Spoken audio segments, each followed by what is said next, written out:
परतवाड्यात तालुका काँग्रेस कमिटीची महत्त्वपूर्ण बैठक पार पडली। जिल्हाध्यक्ष बबलू देशमुख यांनी कार्यकर्त्यांना स्थानिक स्वराज्य संस्थांच्या निवडणुकीसाठी जोमाने कामाला लागण्याचे आवाहन केले आहे। परतवाडा येथे झालेल्या बैठकीत काँग्रेसच्या पदाधिकाऱ्यांनी विधानसभेतील अपयशाचा विचार मागे टाकून आगामी निवडणुकांवर लक्ष केंद्रित करण्याचा सल्ला दिलाय। देशमुख यांनी महायुतीच्या विजयावर संशय व्यक्त करत हा एक मोठा घोटाळा असल्याचा आरोप केलाय।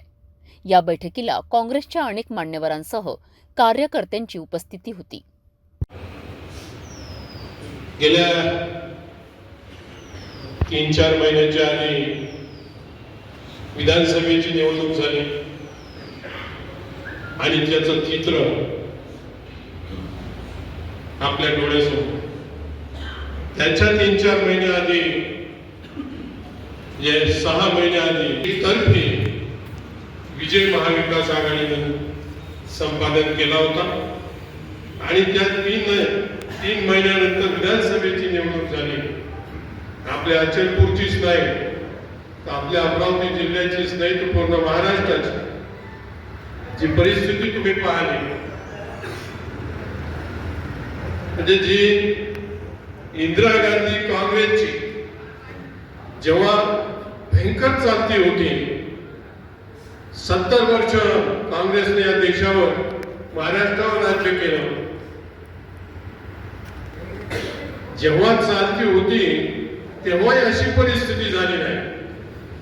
कारण विरोधात 46 सीटा आणि सर्व सत्ताधाऱ्यांकडे ही परिस्थिती इंदिरा गांधीच्या काळातही, जेव्हा परिस्थिती एखाद्या गोट्याला शेंदूर लावला काँग्रेसनं तर गोट्याला लोक निवडून देत होते, अशी परिस्थिती तेव्हा होती। तेव्हा अशी परिस्थिती जी महाराष्ट्रात आज परिस्थिती झाली अशी परिस्थिती झाली। एवढी लाटीचे आपले 3 आमदार निवडून आले, पण आता कुठलीही लाट नव्हती। कारण इलेक्शन चालू असताना 3200-3500 तुम्ही लोकांना सोयाबीन विकली।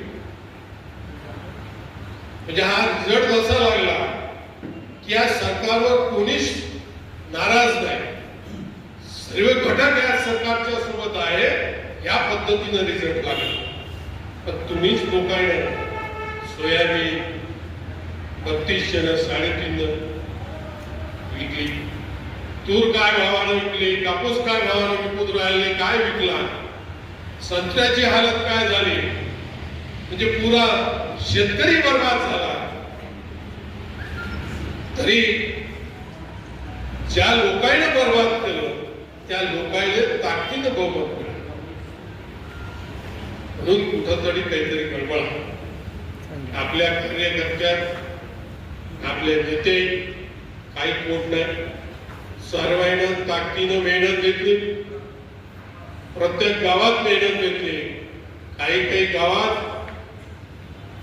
जे गट 4-5 असत, पण 4-5 गटाचे लोक आपल्यासोबत होते, नेते आपल्यासोबत होते, पण त्याही गावात आपल्याला 300, 400, 500 मतं भेटले आणि बीजेपीने 1200, 1300, 1500 काही नसतं, कुठंच काही नाही, प्रचार नाही, फक्त 2-3 सभा झाल्या, बटोगे तो तुटोगे वगैरे वगैरे 2-4 सभा झाल्या।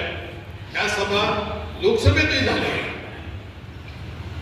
लोकसभेतही सभा झाला होता, बटेगे तो तुटेगे, पण तेव्हा फरक नाही पडला, आजच कसा फरक पडला, म्हणून काहीतरी मशीन मध्ये गेलं